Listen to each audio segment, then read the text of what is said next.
Hi, I'm Phil Craig. And I'm Andrew Loney. And together we aim to bring you the most scandalous stories and some of the most scandalous people in history. So thanks for joining us here on the Scandal Mongers podcast. Well, another week, another royal scandal podcast. Yeah, back to the royals. A different kind of royal angle, though, for us. Yes, very interesting man that we're going to be talking about today, I think. Yes, Lord Snowdon, husband of Princess Margaret for a while. And we've got Anne de Courcy, who is the biographer of Snowdon, and he's always very good value. Yeah, a very classy writer and a very classy biography. One of those that is as much social history as biography. You know, the world that these people moved in is fascinating. And yeah, it's great. If you want upper class gossip, we are the place for you. Yeah, absolutely. Well, I mean, I think Anne is so brilliant because her research is impeccable, but she writes, very engagingly. And so, I hope this will lead people to some of her other books. Yes, well, but we've been asked about Snowdon a lot, and he is an interesting man and often sort of passed by, and it's a new way of looking at Princess Margaret too. It certainly is. We've had a lot of interesting feedback. Do you want to hear some of it? Yes. Actually, it's been quite a good week. You know, we've a big milestone. We passed 300,000 downloads this week. Gosh. 320, I think, across all the platforms, which, in a year and 2 months is pretty amazing. Thank you for everybody who has helped contribute to that. And yeah, a lot of people have been in touch on the various platforms. Maybe this one starts well. Deborah Copeland. Wow, this is nice. From older men with British accents.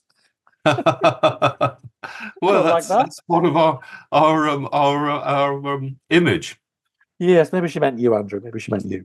Yes, well, I bring a bit of class to it, I think. Yes, well, the mailing show got people talking. Not everybody, I mean, a lot of people loved it, but Peter Plum took us to task. He's listened to all the episodes. Thank you for that, Peter. But he thought this was not our best work. We rushed it a bit, and we didn't get to important parts of the story, such as the struggle with the Vatican to give Rudolph a proper Catholic burial. Sorry about that. She could always come back. I'd be interested to see what other people feel. I think it's a big story, and we could have gone in lots of different directions. And I thought we covered a lot of ground. Well, we did. I mean, I think we could structure these things more if we wanted to be like proper journalists. But I think it's quite nice that we ramble a bit. It's loose. People can take the conversation in the direction they want to take it. And a lot of people like that. Leslie Fisher-Rice has been in touch. You're the best podcast ever. The perfect balance to your broadcasts. The best of any British or American podcasts I listen to. Isn't that nice? Gosh, I think we should pin that as a tweet somewhere. Yeah, we probably should. And somebody else likes our approach. The gentle, easy mix and the fact-based stuff makes for great listening, says Jane Buckland. So we are pleasing some other people some of the time. Oh, good. And do keep sending in those suggestions. We've now got quite a number of programs that we're actually done interviews for people that you were keen to hear more about. Yeah, we're slightly spoiled for choice, actually. If lots of good things in the bank. We've got something in the blood bank, infected blood scandal, which is a great interview. That's going to come up in the next couple of weeks. Wonderful conversation about white mischief, which we recorded recently with James Fox, the writer of the book of that name. And the Canadian perception of sewers. So yes. It's a pretty varied program we've got. All human life is here. Yeah. All human life, I think, is with the Lord Snowdon story too. Yes, well, it's got a bit of everything, hasn't it? Illegitimacy, bisexuality, all my favourite subjects. Posh people taking drugs. Posh people sleeping with other posh people sleeping with posh people they shouldn't be sleeping with. Oh dear. Oh well. It slightly defines your oeuvre, doesn't it? Really. It does, yes. Well, we try to please. We like to give people what they want. High class smut. Okay. Let's go to Anne. I bet she's got some great smut for us, and no doubt delivered in a very high class way. Yep. Well, that's our absolute. Okay. Here we go. Bye. Well, we're delighted to have Anne de Courcy this week, who's a very well-known historian, really, of the social history of the 20th century. And one of her best-known books is her biography of Lord Snowdon. And I think really the first thing is to ask why you chose to write a book about him. I thought he was an immensely interesting character. Nobody had properly written about him before. There'd been one or two biographies, but they were basically just press cuttings put together, you know. And I knew he'd led a very interesting life, and I thought if I could get him to talk and his friends to talk, one would learn an awful lot. He'd really, certainly in the 60s, he'd been very much at the cutting edge of everything.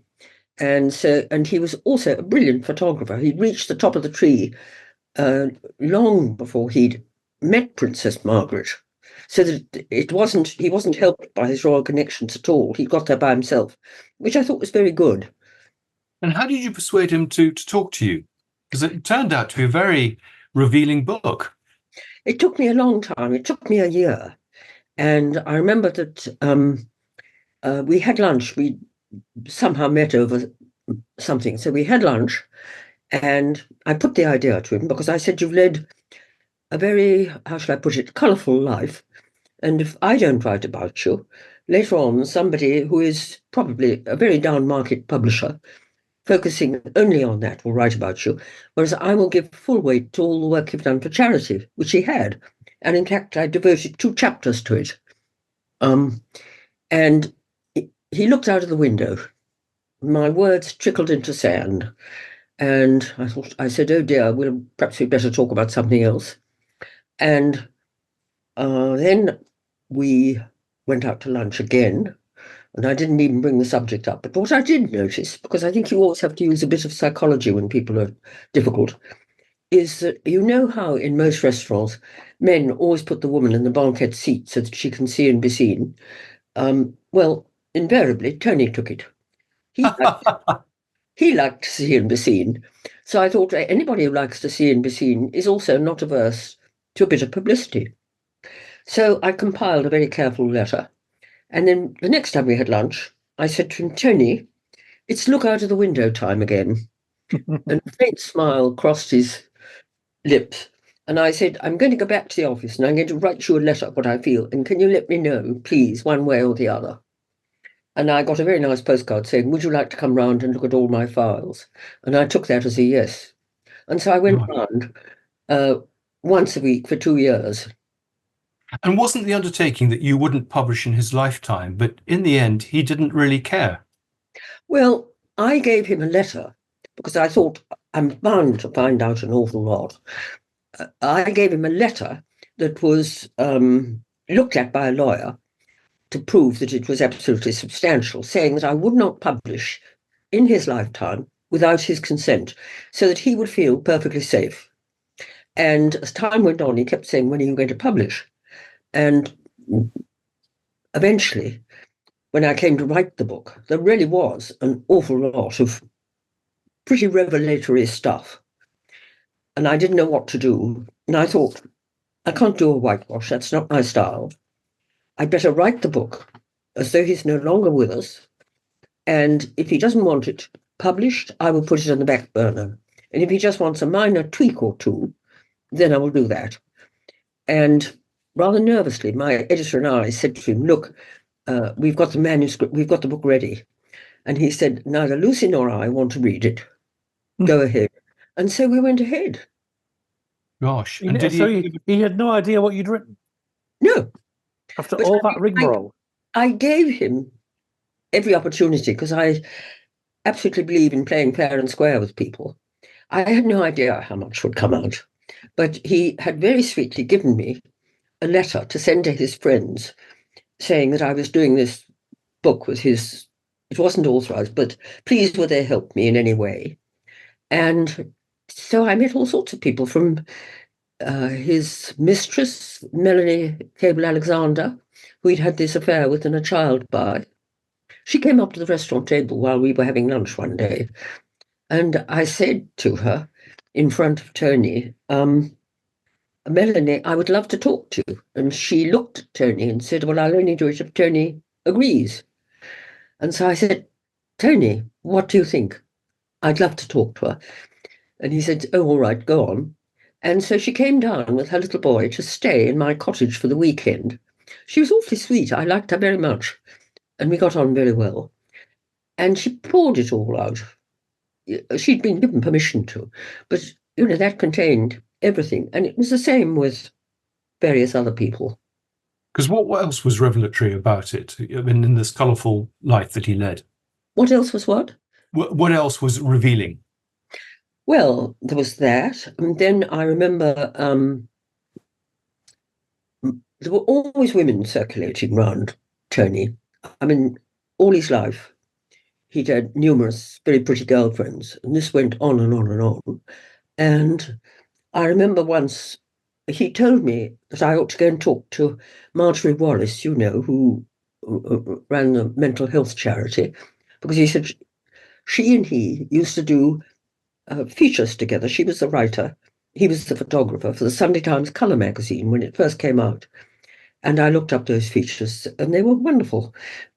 He did a marvellous one on an old people's home. I mean, they were full of dignity and feeling, absolutely marvellous. And I talked to Marjorie a lot, and you know, she told me about all these jaunts they had and how they pretended to be bringing the laundry in and got in secretly one day and were able to take some of these marvellous pictures.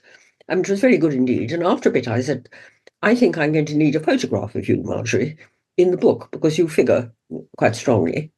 Well, most people, certainly most women, are a bit fussy about which photograph they give. So there was a little bit of vibe, about which photograph it was.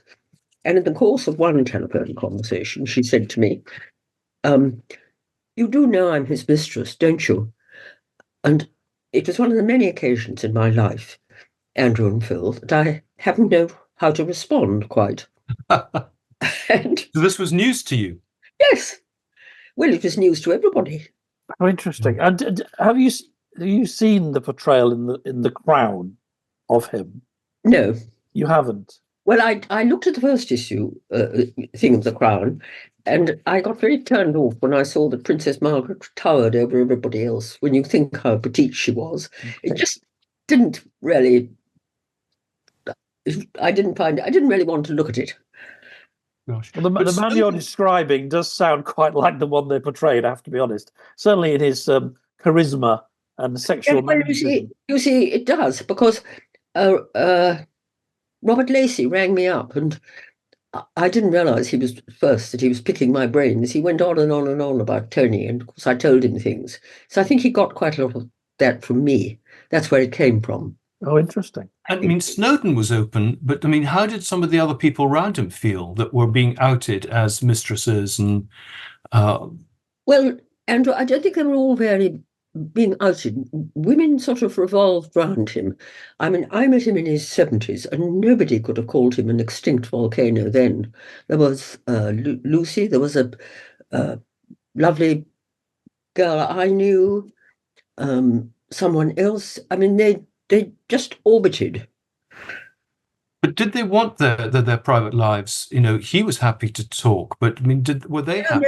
No, they talked, not him. He was very cagey. He was very gentlemanly like that. All he would say was, "Oh, she was lovely," which is hardly. How many of these affairs, if any, were happening whilst he was married to Princess Margaret? Any of these affairs? Oh, yes. Well, they were. I mean, Lucy, of course, was. I think the affairs started, but while he was married to Princess Margaret, they were.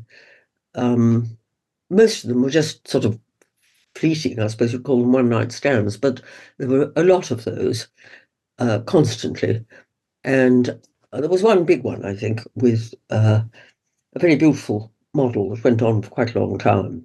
And there was this funny occasion. She was down at the cottage with Tony one day, and Princess Margaret's chauffeur, who was an awfully nice man who talked to me and who was very fond of the princess, he'd taken her to see friends in Brighton or somewhere.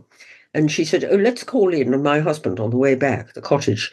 And the chauffeur knew that this girl was there, and he didn't know what to do. He thought, "Oh, this is going to be awful. And Her Royal Highness, whom he was devoted to, is going to be shattered." And he said the only thing he could do coming up the drive, he switched his lights on and off, flash, flash, flash, flash, flash, and hoped that Tony would realise that this was a signal. And when they got to the cottage, Tony greeted Princess Margaret warmly, and then he said to the chauffeur, "Look, the Jaguar, or whatever the name of the car was, it needs more petrol. Will you take it to the garage and fill it up, please? The nearest village." Well, the chauffeur knew perfectly well that the car was full of petrol because it was his job to see that they were every morning. But nevertheless, he said, "Yes, my lord," jumped into the driver's seat and drove off to this garage. And he said when he got there, he opened the boot, and out jumped this pretty girl. So Princess Margaret didn't know about these affairs, or she did know and she looked the other way? I don't think she knew about it. She may have known Tony knew her, but she certainly didn't know that the girl went down to the cottage. Because, I mean, there was also a child conceived literally as he was about to get married, wasn't there? Which was revealed much later. Yes. Whom I actually interviewed for the book. Yes, this was his great friend and his wife, Fry. Jeremy Fry, I think it was, and Jeremy Fry and his wife Camilla. Camilla had been a girlfriend of Tony's before she married, and Tony used to go down there. They were a sort of golden couple, and there were weekend parties there. And as I said, everything was very cutting edge, and there was a lot of what I believe were called uppers consumed there. And so I think one of those weekends, one of those when they all literally got it together, this child was conceived. This was while he was courting Princess Margaret. She was born when they were on honeymoon. She was called Polly Fry. Very attractive, very like Tony, and she'd inherited Tony's wonderful taste. Her house was beautiful. And when did she discover she was his child? People kept saying things to her, she told me. Again, I asked Tony if I could interview her, or asked her, and she said she'd got to find out from Tony, and he said yes. And so because he'd said yes, she talked to me. So down I went to see her. I think she looked quite like him. She had that slightly long upper lip that is very often a sign of being funny, and she was quite funny, and Tony was very funny. And his colouring, she's very interested in artistic things, so she was quite like him. And she was not like her siblings, you see. She looked different from them. They were all nice looking, but she had a different look. And I think a lot of people who'd been around at that time knew roughly what was going on. A great friend of mine, who was also a great friend of Tony's, certainly knew. And so word gets out, rather in the way Lady Diana Cooper learnt that Harry Cust was her father, not the Duke of Rutland. It got borne in on her. And when she thought, I must decide this one way or another. She said to me, when you get into your 40s, you really want to know what your roots are, which is very understandable. And so she wrote to Tony asking if he would take a DNA test. And that's how they discovered. Gosh, so he had no idea either. He might have had a little, but I mean, I think that probably this wasn't an isolated occurrence. And so there might have been a number that he didn't inquire too closely in. And Jeremy could have been his best man, couldn't he? But wasn't. Yes, that's right. I think there was some kind of, was it homosexual scandals? Something like that, I think, and stopped him being. And that was the palace stepping in because Jeremy was understood to be gay. Yes, they didn't want press sort of saying, look, and pointing the finger. And I mean, things were quite different in those days. And this was, after all, I think, wasn't it before the Wolfenden Act? It was. Yes, 1960. Yes, they got married in 1960. I can't remember when the Wolfenden Act was. But I think 67. Yes, so I think, you just didn't want people saying this is against the law. Or how did the palace react to the book? I mean, and how did Snowdon's family, his children, for example, discovering all this? I don't know how his children reacted. Tony was furious with me. And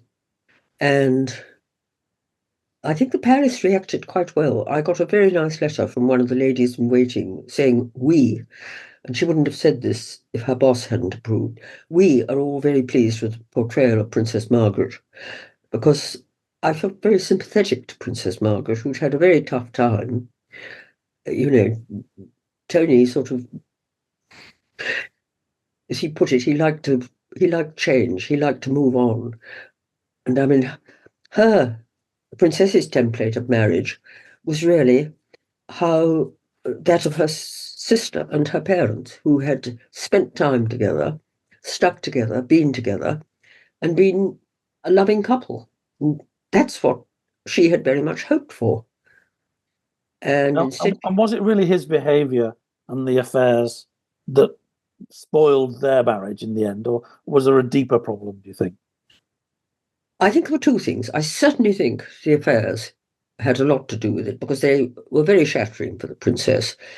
And also, she was very good about him getting a job, and she helped him get the Sunday Times job, you see. She was very good like that. And it was, she didn't see that much of him. He'd be out at work all day, and then he would rush down to his workroom in the basement of Kensington Palace. He had this studio workroom. He was brilliant at making and designing things. I mean, he could have made a Boeing 737 out of a pair of bent safety pins. He could just do anything. And he would go down there night after night, and she'd hardly see him. And then if he went abroad on a trip, which he did quite often for the Sunday Times, if he rang up, if she rang up, he wouldn't take the calls. I mean, she felt very neglected. And you see, as I've just said, her idea of marriage was a couple who were together and everything. And suddenly finding that the husband she'd fallen in love with and married, she didn't hear from him for 3 weeks, was ghastly. I mean, he was very rude to her. I mean, abusive, really. I mean, the book paints a very sympathetic portrait of her and what she put up with. Yes, yes. That's right. Well, she had to put up with it. He was very rude to her. He was awful to her. And I mean, you'd leave rude notes for her to find and things, didn't he? That's right. Yes, yes. You know, you look like a Jewish manicurist in her glove drawer. At first, it was all roses till about Sarah's birth, and they were devoted to each other. They adored each other. He was extraordinarily helpful to her. He helped her with her speeches. He was very supportive. And she had no reason, really, to think that this wasn't going on. And suddenly she found herself bereft. I mean, he sometimes left her at parties, and she didn't know how to get home. She'd never run for a taxi in her life. And she felt, just abandoned. And was this behavior motivated by selfishness, by guilt, by a broken childhood? I think this behavior was motivated. He was very quicksilver. He liked moving on. I'd once said to him, "What made you behave like that?" And he said thoughtfully, "I like change." And I think he thought he'd been devoted to her for 4 years. That was enough. We can live in an atmosphere of tolerance, but I must be given my freedom. I think it was a bit that. His childhood had been very upsy-downsy, because his father had married a number of times. There was always seemed to be a different house and a different stepmother. And his mother had, after they'd divorced, his mother had married the Earl of Ross and had 2 little boys, and they were her priority. Tony and his sister Susan, to whom he was adored, and to whom he was devoted, and whom he adored, and who he was close to all his life, they would go to stay at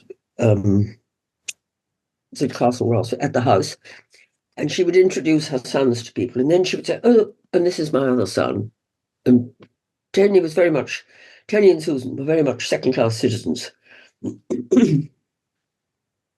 But did you have? I mean, how did you feel at the end of the book? How did you view him? How had your views changed? And did you feel? I mean, clearly a very complex and paradoxical character. He was very complex. He was very paradoxical. You're quite right. He could have great charm. I felt an awful lot of his problems stemmed from a childhood with a mother who didn't really take much notice. He was always trying to gain her attention, but not in obvious ways. And it was only when he married Princess Margaret that he got a sort of well done from her. Then she really paid attention to him, but it was too late. I mean, if he'd had the love and attention that I think that other people so many of people's problems, I think, do derive from their childhoods. And he'd been rather tossed from pillar to post. And he was very funny, and he made full use of that. And he knew he could make people laugh. He knew he could attract them. And as you're growing up, you tend to use what weapons you've got. And did Margaret have affairs? I mean, there's suggestions, for example, she had an affair with Peter Sellers. I don't think for a minute she had an affair with Peter Sellers. Tony was absolutely adamant that she never did. But he had fantasies about her the whole time and really got alongside Tony in order to try and get alongside her. No, she had one with Robin Douglas Hume, but I think hers were mostly what I can only describe as revenge affairs. So you're not taking any notice of me. Well, there are other men who find me attractive, that sort of thing. And I mean, do you think that the Townsend affair had any sort of consequences for her, or had she got over that? I feel very strongly that she'd got over it, because Townsend it could almost at the beginning have been called a teenage crush. She was only about 15. And, practically everybody falls in love the first time and doesn't marry their first love. They probably always harbour tender feelings for them, but they don't. Well, the Queen was a good example. Well, the Queen did, but most people,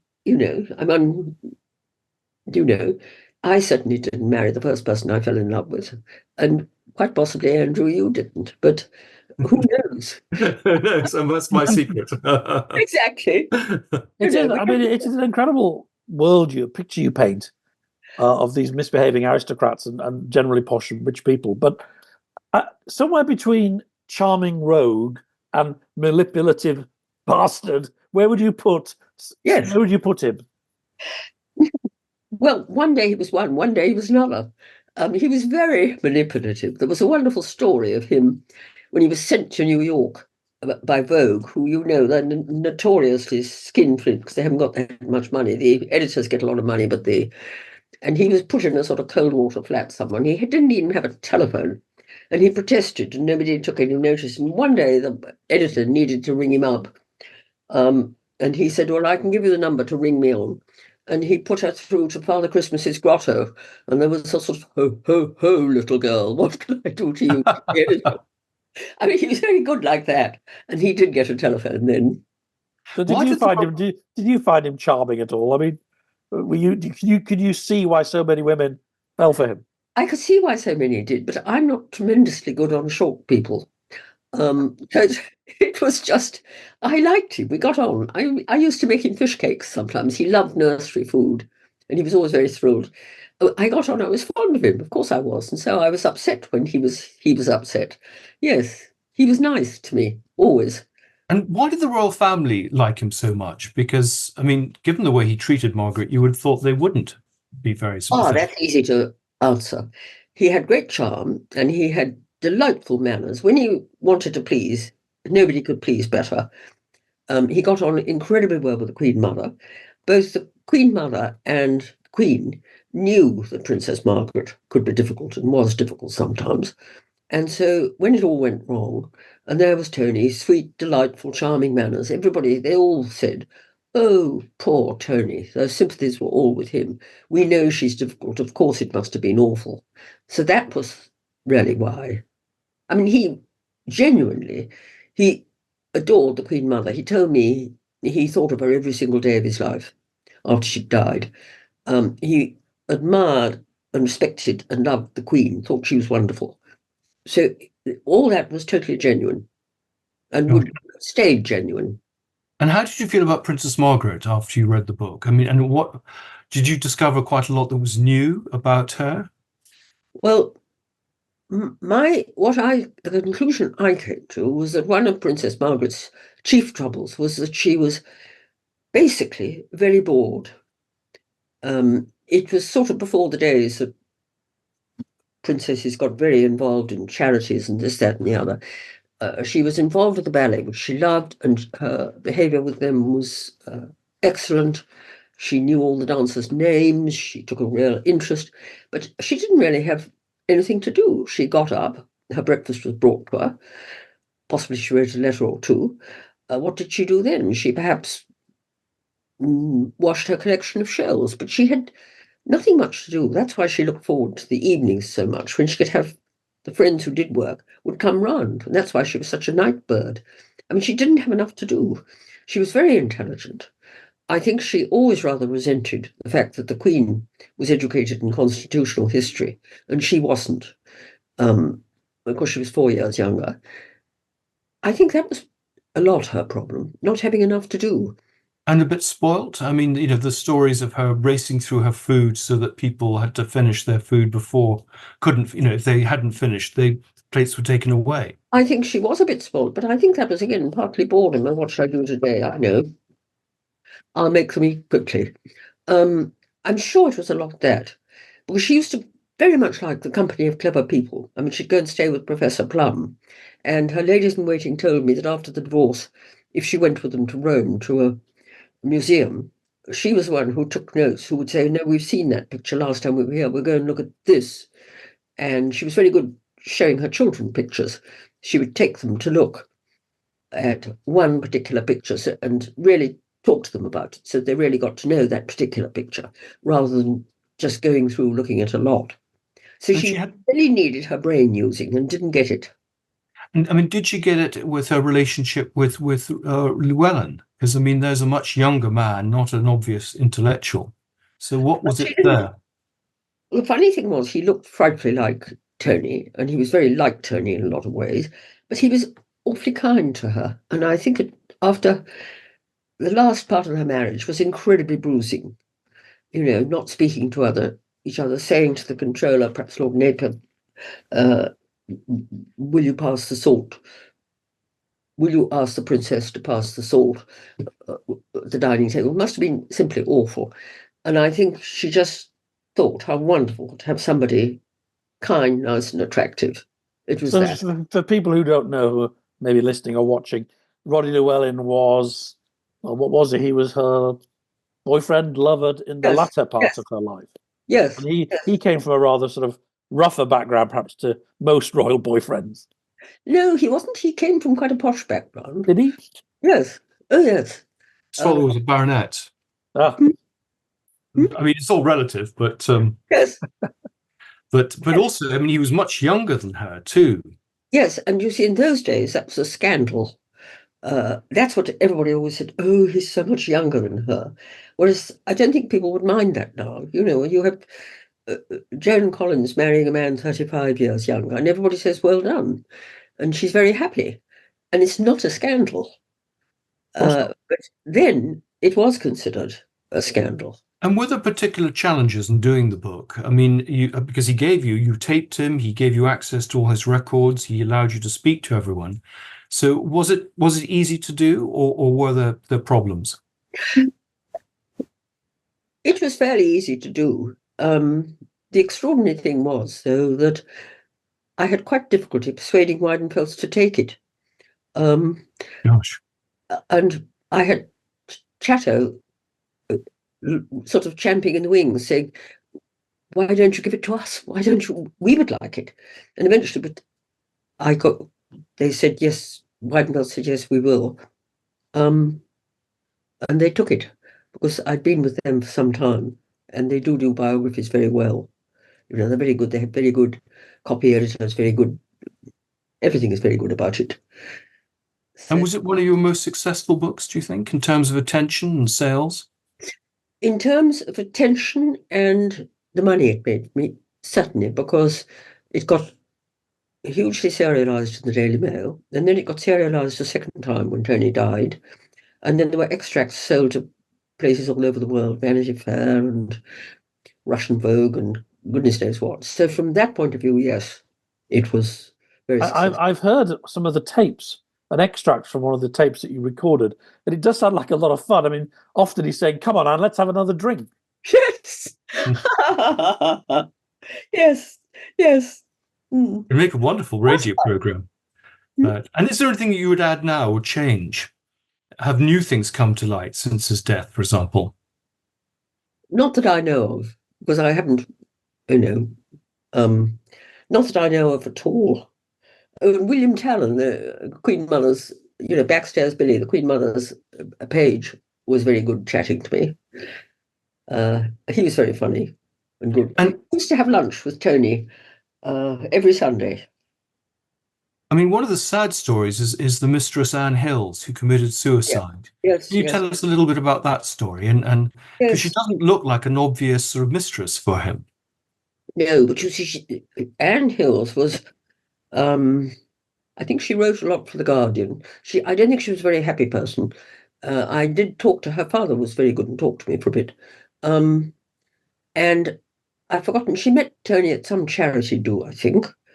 And Anne Hills had this way of, if she fancied someone, she would make overtures. And she turned up on Tony's doorstep one day and said, "I'd like to have an affair with you." And Gosh. Phil, you must try that. And, she was pretty and all that. And as Tony said, you don't turn down that sort of chance in a hurry. And so they did have an affair. And this went on for ages. He would always keep in touch with these women. He didn't like to lose any of them. And then eventually life went wrong for her. She got older, she got less, her work was going very badly. She wasn't seeing Tony. I mean, there were about 6 really nasty factors in her life, of which not seeing Tony was one. I mean, he was not the cause of her suicide. I'm absolutely certain of that. But he was a factor among half a dozen.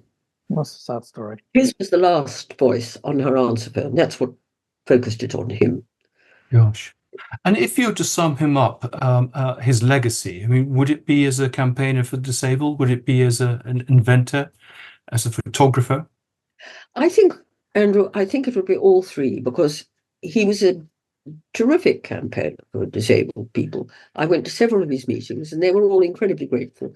And he did things like, I think at the investiture, Prince Charles, I mean, he noticed there wasn't a special access for disabled people. He would make a tremendous fuss about that kind of thing and get it done. He was very good like that. He did a lot of work for disabled people. Because we forget that, of course, he was the person who arranged the present King's investiture in 1969. Yes, absolutely. Yes. And those lovely red coronation chairs, which were 2 in his house. They sold them off, all the ones that were there. So he did a lot of work. He was brilliant at making things. When I went to his house the first time, I said, "It looks as though you've got a wonderful bit of Regency wrought iron glass above your porch."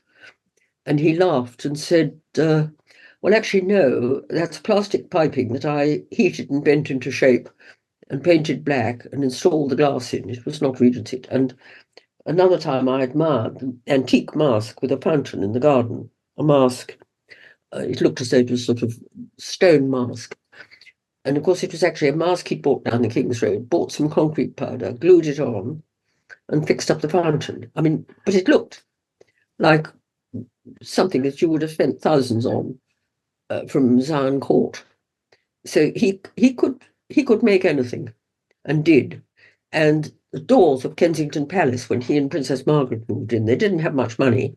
They were perfectly plain deal doors, and he cut mahogany panels and glued them on, and so that it looked like a wonderful heavy door when you arrived.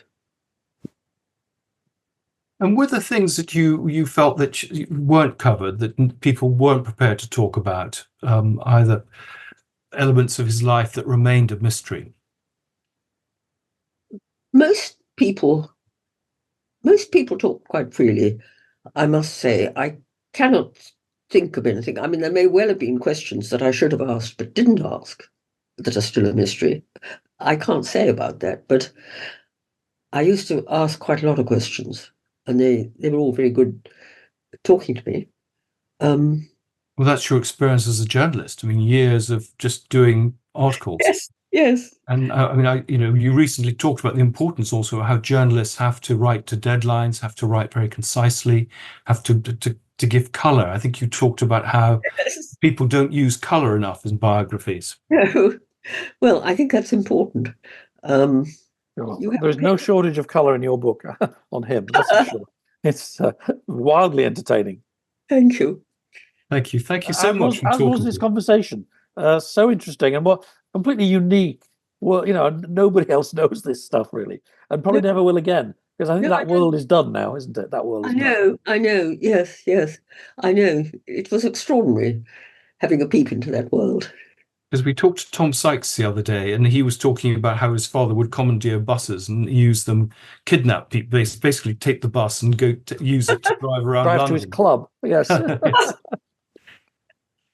Yes. Happy days. Well, thank you so much for your time. Really, really enjoyed listening to you. Yes, and I'm so sorry I overlooked the first. No, not at all. Not at all. You are more technically adept than both of us put together. See you soon. See you soon. Bye. Thank you for listening to the Scandal Mongers podcast. This has been a Podcast World production. You can get in contact with our show by emailing team@podcastworld.org, placing Scandal Mongers in the heading, or via our social media links within the show's bio.